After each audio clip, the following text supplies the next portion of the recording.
25 പ്രഭാതമുരളി ബാബ്ദാദ മധുബൻ. ബാബ പറയുന്നു, മധുരമായ കുട്ടികളെ, മുഴുവൻ വിശ്വത്തിലും ശാന്തിയുടെ രാജ്യം സ്ഥാപിക്കുന്ന നിങ്ങൾ ബാബയുടെ സഹായികളാണ്. ഇപ്പോൾ നിങ്ങളുടെ മുന്നിൽ സുഖത്തിൻ്റെയും ശാന്തിയുടെയും ലോകമുണ്ട്. ചോദ്യം: ബാബ കുട്ടികളെ എന്തിനു വേണ്ടിയാണ് പഠിപ്പിക്കുന്നത്? പഠനത്തിൻ്റെ സാരം എന്താണ്?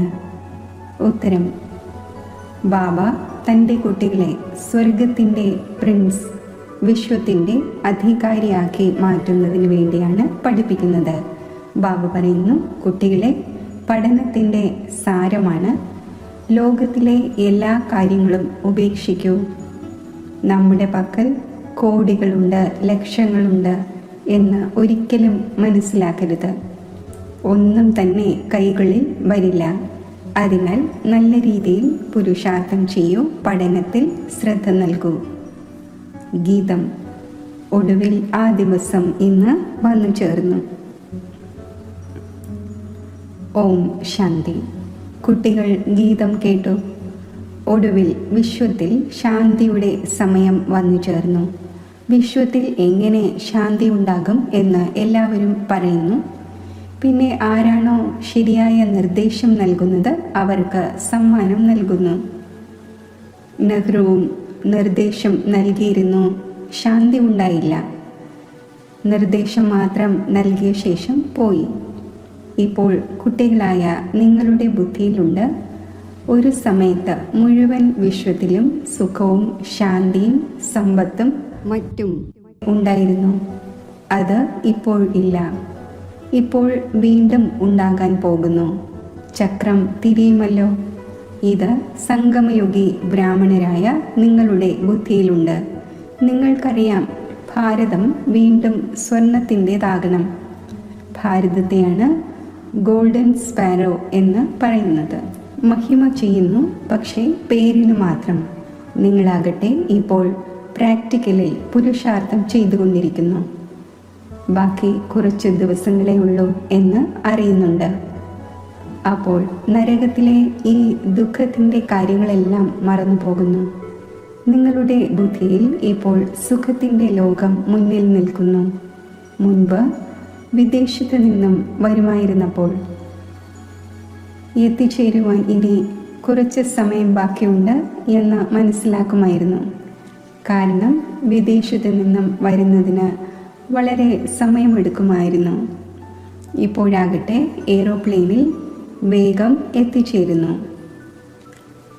ഇപ്പോൾ കുട്ടികളായ നിങ്ങളുടെ ബുദ്ധിയിലുണ്ട്, നമ്മുടെ സുഖത്തിൻ്റെ ദിനങ്ങൾ ഇപ്പോൾ വരേണ്ടതുണ്ട്. അതിനുവേണ്ടി പുരുഷാർത്ഥം ചെയ്തുകൊണ്ടിരിക്കുന്നു. ബാബ പുരുഷാർത്ഥവും വളരെ സഹജമായി പറഞ്ഞു തന്നു. ഡ്രാമ അനുസരിച്ച് കഴിഞ്ഞ കൽപ്പത്തിലേതുപോലെ ഇത് സർട്ടനാണ്, സുനിശ്ചിതമാണ്. നിങ്ങൾ ദേവതമാരായിരുന്നു. ദേവതമാരുടെ എത്ര അനേകം ക്ഷേത്രങ്ങളാണ് നിർമ്മിച്ചു കൊണ്ടിരിക്കുന്നത്. ഈ ക്ഷേത്രങ്ങൾ ഉണ്ടാക്കിയിട്ട് എന്തു ചെയ്യുവാനാണ് എന്നത് കുട്ടികൾ അറിയുന്നുണ്ട്. ബാക്കി എത്ര ദിവസങ്ങളാണുള്ളത്? നിങ്ങൾ കുട്ടികൾ ജ്ഞാനത്തിൻ്റെ അതോറിറ്റിയാണ്. പരംപിത പരമാത്മ സർവശക്തിവാനാണ്, ഓൾമൈറ്റി അതോറിറ്റിയാണ് എന്ന് പറയുന്നുമുണ്ട്. നിങ്ങൾ ജ്ഞാനത്തിൻ്റെ അതോറിറ്റിയാണ്, അവർ ഭക്തിയുടെ അതോറിറ്റിയാണ്. ബാബയെ പറയുന്നത് ഓൾമൈറ്റി അതോറിറ്റി എന്നാണ്. കുട്ടികളായ നിങ്ങൾ നമ്പർ വാർ പുരുഷാർത്ഥം അനുസരിച്ച് ആയിക്കൊണ്ടിരിക്കുന്നു. നിങ്ങൾക്ക് സൃഷ്ടിയുടെ ആദ്യ മധ്യ അന്ത്യത്തിൻ്റെ ജ്ഞാനമുണ്ട്. നമ്മൾ ബാബയിൽ നിന്നും സമ്പത്ത് നേടുന്നതിൻ്റെ പുരുഷാർത്ഥം ചെയ്തുകൊണ്ടിരിക്കുന്നു എന്ന് അറിയുന്നുണ്ട്.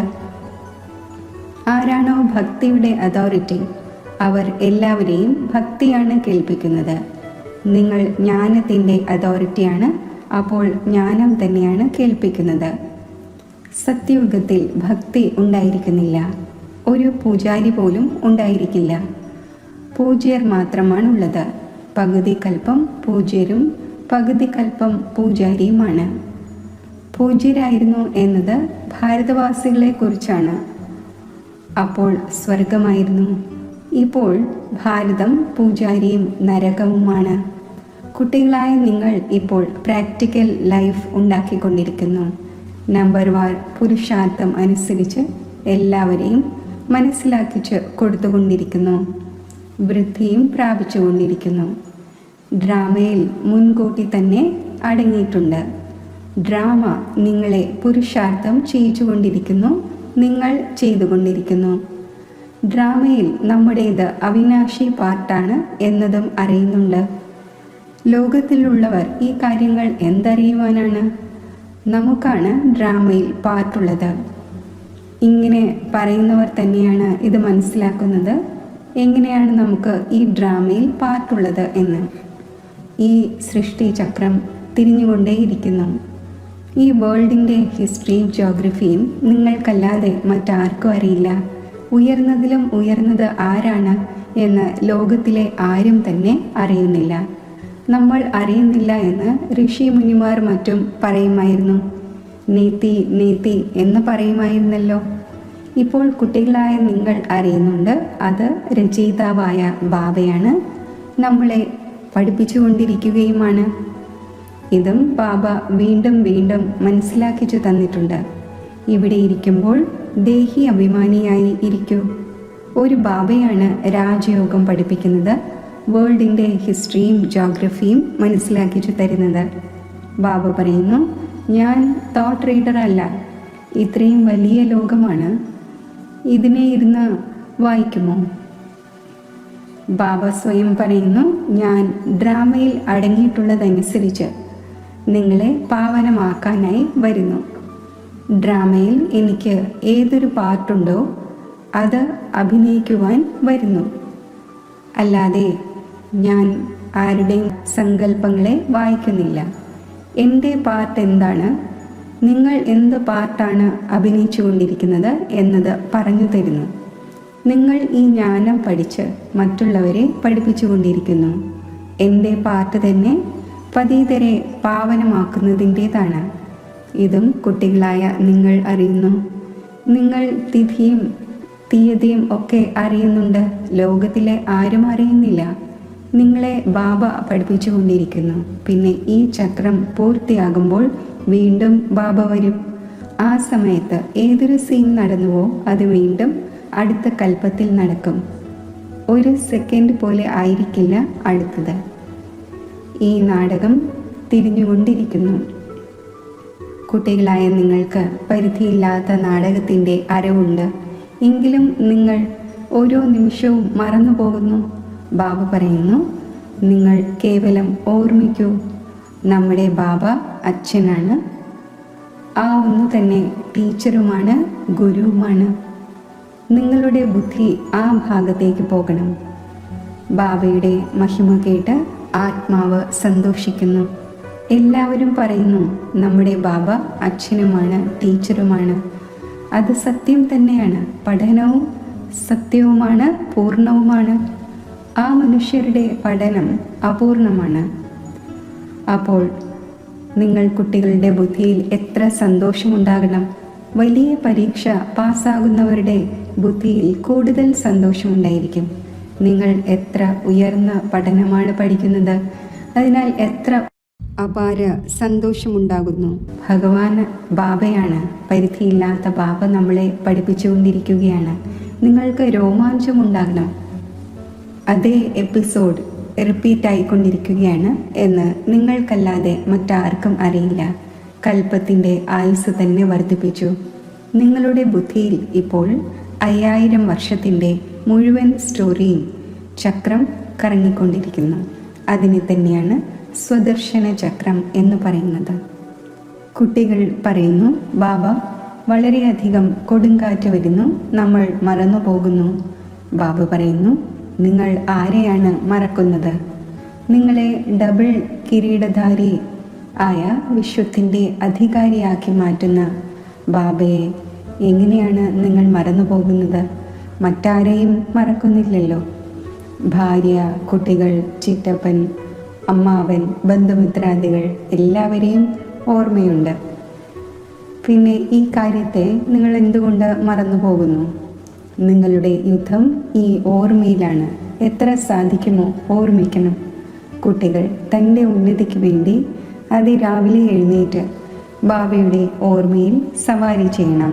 നിങ്ങൾ ടെറസിലോ പുറത്ത് തണുപ്പുള്ള വായുവിൽ, അതായത് തണുപ്പുള്ള അന്തരീക്ഷത്തിൽ പോകും. ഇവിടെ തന്നെ വന്ന് ഇരിക്കേണ്ട ആവശ്യമില്ല, പുറത്തും പോകാം. രാവിലെയുള്ള സമയത്ത് ഭയത്തിൻ്റെയോ മറ്റോ കാര്യവും ഉണ്ടായിരിക്കുന്നില്ല. പുറത്തു പോയി നടക്കൂ. പരസ്പരം ഈ കാര്യങ്ങൾ സംസാരിച്ചു കൊണ്ടിരിക്കൂ. നോക്കണം ആരാണ് ബാബയെ കൂടുതൽ ഓർമ്മിക്കുന്നതെന്ന്. പിന്നെ പറയണം എത്ര സമയം നമ്മൾ ഓർമ്മിച്ചു, ബാക്കി സമയം നമ്മുടെ ബുദ്ധി എവിടെയെല്ലാം പോയി. ഇതിനെയാണ് അന്യോന്യം ഉന്നതി നേടുക എന്ന് പറയുന്നത്. എത്ര സമയം ബാബയെ ഓർമ്മിച്ചു എന്ന് നോട്ട് ചെയ്യൂ. ബാബയുടെ പ്രാക്ടീസ് എന്താണോ അത് പറഞ്ഞു തരികയാണ്. ഓർമ്മയിൽ നിങ്ങൾ 1 മണിക്കൂർ നടന്നാലും കാലുകൾ ക്ഷീണിക്കില്ല.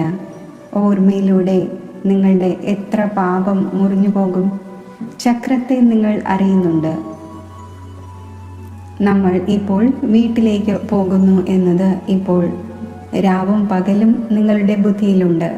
പുരുഷാർത്ഥം ചെയ്യുന്നു. കലിയുഗി മനുഷ്യർക്ക് അല്പം പോലും അറിയില്ല.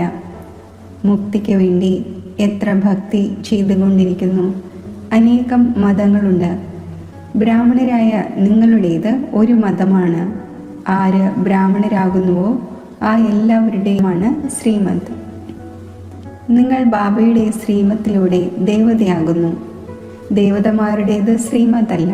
ശ്രീമത് ഇപ്പോഴാണ് നിങ്ങൾ ബ്രാഹ്മണർക്ക് ലഭിക്കുന്നത്. ഭഗവാൻ നിരാകാരനാണ്. ആ ഒന്ന് നിങ്ങളെ രാജയോഗം പഠിപ്പിക്കുന്നു. അതിലൂടെ നിങ്ങൾ തൻ്റെ രാജ്യഭാഗ്യം നേടി എത്ര ഉയർന്ന വിശ്വത്തിൻ്റെ അധികാരിയാകുന്നു. ഭക്തിമാർഗത്തിൽ എത്ര അനേകം വേദശാസ്ത്രങ്ങളാണുള്ളത്. എന്നാൽ ഉപയോഗമുള്ളത് ഒരു ഗീത മാത്രമാണ്. ഭഗവാൻ വന്ന് രാജയോഗം പഠിപ്പിക്കുന്നു. അതിനെയാണ് ഗീത എന്ന് പറയുന്നത്. ഇപ്പോൾ നിങ്ങൾ ബാബയിൽ നിന്നും പഠിക്കുന്നു. അതിലൂടെ സ്വർഗത്തിൻ്റെ രാജ്യം നേടുന്നു. ആര് പഠിച്ചുവോ അവർ നേടി. ഡ്രാമയിൽ പാട്ടുണ്ടല്ലോ, ജ്ഞാനം കേൾപ്പിക്കുന്നവൻ ജ്ഞാനസാഗരനായ ഒരേ ഒരു ബാബയാണ്. ആ ബാബ ഡ്രാമ പ്ലാൻ അനുസരിച്ച് കലിയുഗത്തിൻ്റെ അന്ത്യത്തിൻ്റെയും സത്യയുഗത്തിൻ്റെ ആദിയുടെയും സംഗമത്തിലാണ് വരുന്നത്. ഒരു കാര്യത്തിലും കുഴങ്ങിപ്പോകരുത്. ബാബ ഇദ്ദേഹത്തിൽ, അതായത് ബ്രഹ്മാവിൽ വന്ന് പഠിപ്പിക്കുന്നു. മറ്റാർക്കും പഠിപ്പിക്കുവാൻ സാധിക്കില്ല. ഈ ദാദായും മുൻപ് മറ്റാരിൽ നിന്നും പഠിച്ചിട്ടുണ്ടായിരുന്നു എങ്കിൽ ഇനിയും അനേകം പേർ ആ ആളിൽ നിന്നും പഠിക്കുമായിരുന്നേനെ. ബാബ പറയുന്നു, ഈ ഗുരുക്കന്മാർ തുടങ്ങിയ എല്ലാവരെയും ഉദ്ധരിക്കുവാൻ ഞാൻ വരുന്നു. ഇപ്പോൾ നിങ്ങൾ കുട്ടികളുടെ എയിം ഓബ്ജക്റ്റ് മുന്നിൽ നിൽക്കുന്നു. നമ്മൾ ഇതാകുന്നു. ഇത് നരനിൽ നിന്നും നാരായണൻ ആകുന്നതിൻ്റെ സത്യകഥയാണ്. പിന്നീട് ഇതിൻ്റെ മഹിമ ഭക്തി മാർഗത്തിൽ നടക്കുന്നു. ഭക്തി മാർഗത്തിൻ്റെ ആചാരങ്ങൾ തുടർന്നു വരുന്നു. ഇപ്പോൾ ഈ രാവണ രാജ്യം പൂർത്തിയാകണം. നിങ്ങളിപ്പോൾ ദസറയ്ക്കും മറ്റും പോകുന്നില്ല. ഈ ചെയ്യുന്നത് എന്താണെന്ന് നിങ്ങൾ മനസ്സിലാക്കിച്ചു കൊടുക്കുന്നു. ഇതാകട്ടെ ബേബീസിൻ്റെ കാര്യമാണ്. ഉയർന്ന വ്യക്തികളും കാണുന്നതിനായി പോകുന്നു. രാവണനെ എങ്ങനെ കത്തിക്കുന്നു. ഇതാരാണ്? ആർക്കും പറയുവാൻ സാധിക്കില്ല. രാവണ രാജ്യമാണല്ലോ. ദസറയിലും മറ്റും എത്ര സന്തോഷം കൊണ്ടാടുന്നു. അതിൽ രാവണനെ കത്തിച്ചു വരുന്നു. ദുഃഖവും തുടർന്നു വരുന്നു. യാതൊരു വിവേകവുമില്ല. നമ്മൾ എത്ര അവിവേകിയായിരുന്നു എന്ന് ഇപ്പോൾ നിങ്ങൾ മനസ്സിലാക്കുന്നു. രാവണൻ അവിവേകിയാക്കി മാറ്റുന്നു. ഇപ്പോൾ നിങ്ങൾ പറയുന്നു, ബാബ, നമ്മൾ തീർച്ചയായും ലക്ഷ്മി നാരായണനാകും. നമ്മൾ കുറഞ്ഞ പുരുഷാർത്ഥം ചെയ്യുകയില്ല. ഇത് ഒരേ ഒരു സ്കൂളാണ്. പഠനം വളരെ സഹജമാണ്. വൃദ്ധരായ മാതാക്കൾക്ക് മറ്റൊന്നും ഓർമ്മിക്കുവാൻ സാധിക്കുന്നില്ല എങ്കിൽ കേവലം ബാബയെ ഓർമ്മിക്കൂ. മുഖത്തിലൂടെ ഹേ റാം എന്ന് പറയുന്നുവല്ലോ. ബാബ ഇത് വളരെ സഹജമായി പറഞ്ഞു തരുന്നു. നിങ്ങൾ ആത്മാവാണ്. പരമാത്മാവായ ബാബയെ ഓർമ്മിക്കൂ. എങ്കിൽ നിങ്ങളുടെ തോണി അക്കരെ എത്തും. എങ്ങോട്ട് പോകും? ശാന്തിധാമിലേക്കും സുഖധാമത്തിലേക്കും. മറ്റെല്ലാം മറക്കൂ. എന്താണോ കേട്ടത്, പഠിച്ചത്, അതെല്ലാം മറന്ന് സ്വയം ആത്മാവാണ് എന്ന് മനസ്സിലാക്കി ബാബയെ ഓർമ്മിക്കൂ. എങ്കിൽ ബാബയിൽ നിന്നും തീർച്ചയായും ആസ്തി ലഭിക്കും. ബാബയുടെ ഓർമ്മയിലൂടെ തന്നെയാണ് പാപം മുറിയുന്നത്. എത്ര സഹജമാണ്. ഭൃഗുടിയുടെ മധ്യത്തിൽ നക്ഷത്രം തിളങ്ങുന്നു എന്ന് പറയുന്നുമുണ്ട്. അപ്പോൾ തീർച്ചയായും ആത്മാവ് ഇത്രയും ചെറുതായിരിക്കുമല്ലോ. ഡോക്ടർമാരും ആത്മാവിനെ കാണുന്നതിന് വേണ്ടി വളരെയധികം ശ്രമിക്കുന്നുണ്ട്. പക്ഷേ അത് വളരെ സൂക്ഷ്മമാണ്. ബലപൂർവമോ മറ്റോ ആർക്കും കാണുവാൻ സാധിക്കില്ല. ബാബയും അതുപോലെ ബിന്ദുവാണ്. പറയുന്നു, എങ്ങനെ നിങ്ങൾ സാധാരണമാണോ ഞാനും സാധാരണമായാണ് നിങ്ങളെ പഠിപ്പിക്കുന്നത്. ഇവരെ ഭഗവാൻ എങ്ങനെയായിരിക്കും പഠിപ്പിക്കുക എന്ന് ആർക്ക് എന്തറിയാം? ശ്രീകൃഷ്ണനാണ് പഠിപ്പിക്കുന്നതെങ്കിൽ മുഴുവൻ അമേരിക്ക, ജപ്പാൻ ആദ്യായ എല്ലാ ഭാഗത്തു നിന്നും വരുമായിരുന്നേനെ. ആ ഒന്നിൽ അത്രയും ആകർഷണമുണ്ട്. ശ്രീകൃഷ്ണനോട് എല്ലാവർക്കും സ്നേഹമുണ്ടല്ലോ. ഇപ്പോൾ നിങ്ങൾ കുട്ടികൾ അറിയുന്നുണ്ട്, നമ്മൾ അതായിക്കൊണ്ടിരിക്കുന്നു. ശ്രീകൃഷ്ണൻ പ്രിൻസാണ്. ആ ഒന്നിനെ മടിയിൽ വേണം എന്ന് ആഗ്രഹിക്കുന്നുവെങ്കിൽ പുരുഷാർത്ഥം ചെയ്യേണ്ടി വരും. വലിയ കാര്യമൊന്നുമല്ല. ബാബ തൻ്റെ കുട്ടികളെ സ്വർഗത്തിൻ്റെ പ്രിൻസും വിശ്വത്തിൻ്റെ അധികാരിയും ആക്കുന്നതിനു വേണ്ടി പഠിപ്പിക്കുന്നു. ബാബ പറയുന്നു, കുട്ടികളെ, പഠനത്തിൻ്റെ സാരമാണ് ലോകത്തിലെ എല്ലാ കാര്യങ്ങളും ഉപേക്ഷിക്കൂ. നമ്മുടെ പക്കൽ കോടികളുണ്ട്, ലക്ഷമുണ്ട് എന്നൊരിക്കലും മനസ്സിലാക്കരുത്. കയ്യിൽ ഒന്നും വരില്ല. അതിനാൽ നല്ല രീതിയിൽ പുരുഷാർത്ഥം ചെയ്യൂ. ബാബയുടെ അടുക്കൽ വരുമ്പോൾ ബാബ പരാതി പറയുന്നു. 8 മാസമായി വരുന്നുണ്ട്. ഏതൊരു ബാബയിൽ നിന്നും സ്വർഗത്തിൻ്റെ ചക്രവർത്തി പദവി ലഭിക്കുന്നത് ആ ബാബയുമായി ഇത്രയും സമയം വരെയും കൂടിക്കാഴ്ച നടത്തിയില്ല എന്ന് പറയുന്നു. ബാബ ഇന്ന ജോലി ഉണ്ടായിരുന്നു. നിങ്ങൾ മരിച്ചു പോയാൽ പിന്നെ ഇവിടെ എങ്ങനെ വരും? ഈ ഒഴിവ് കഴിവുകൾ നടക്കുകയില്ല. ബാബ രാജയോഗം പഠിപ്പിച്ചുകൊണ്ടിരിക്കുന്നു.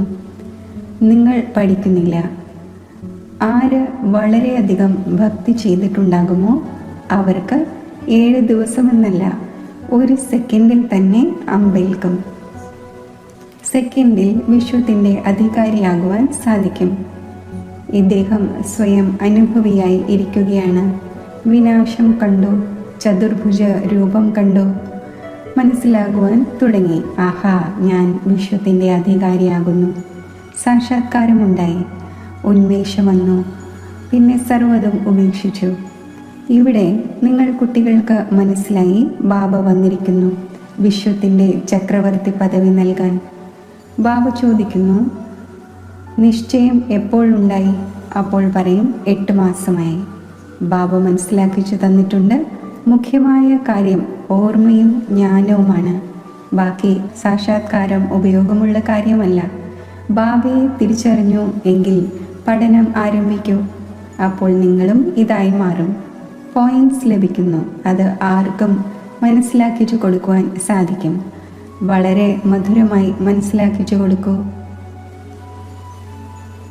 പതിത പാവനായ ശിവബാബ പറയുന്നു, എന്നെ ഓർമ്മിക്കൂ എങ്കിൽ പാവനമായി പാവന ലോകത്തിൻ്റെ അധികാരിയായി മാറും.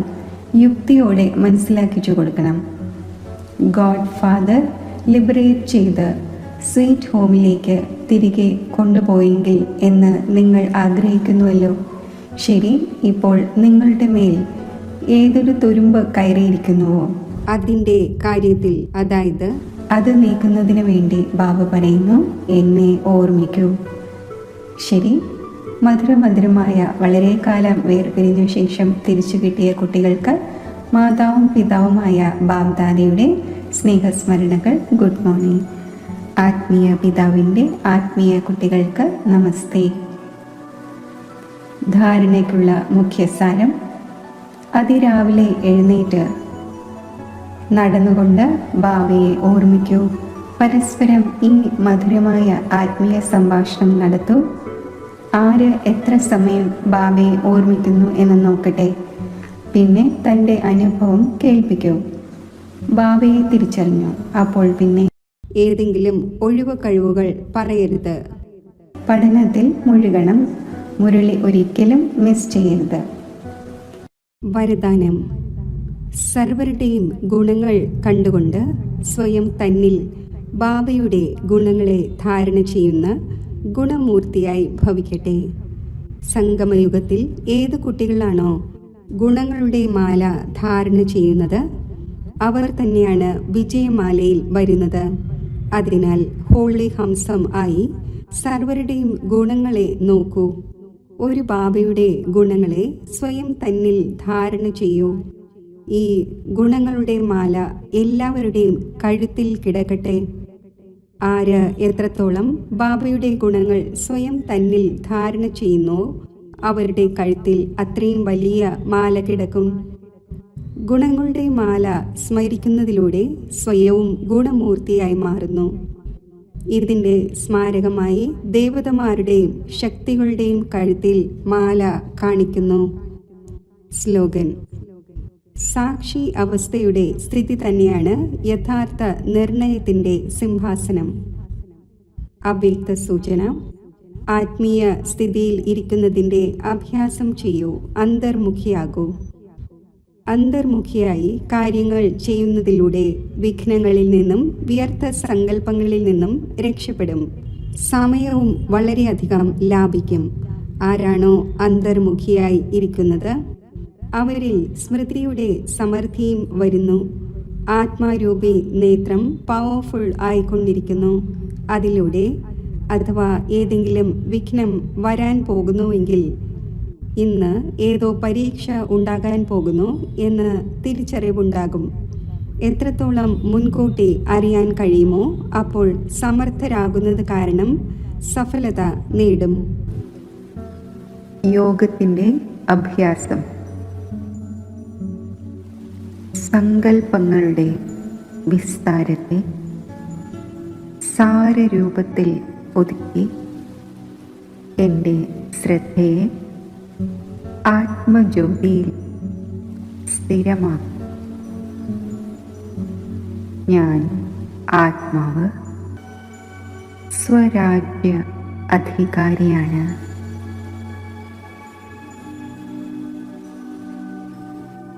ഈ ശക്തിശാലി സ്വമാനം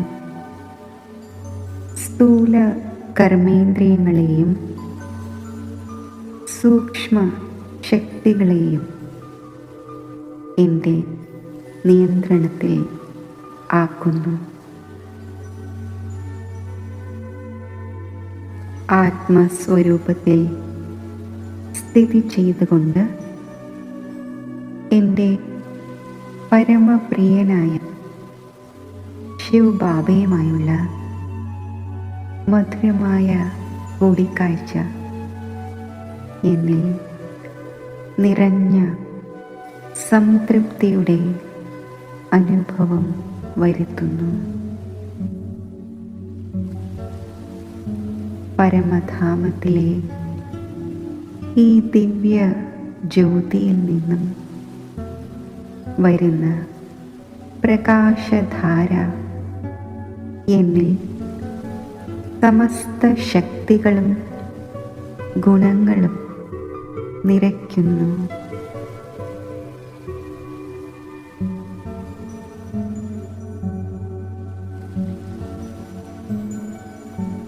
ജ്ഞാനത്തിൻ്റെയും യോഗത്തിൻ്റെയും വിശേഷതകൾ ജീവിതത്തിൽ പകർത്താനുള്ള വിശേഷ വരദാനം ബാബ എനിക്ക് നൽകുകയാണ്.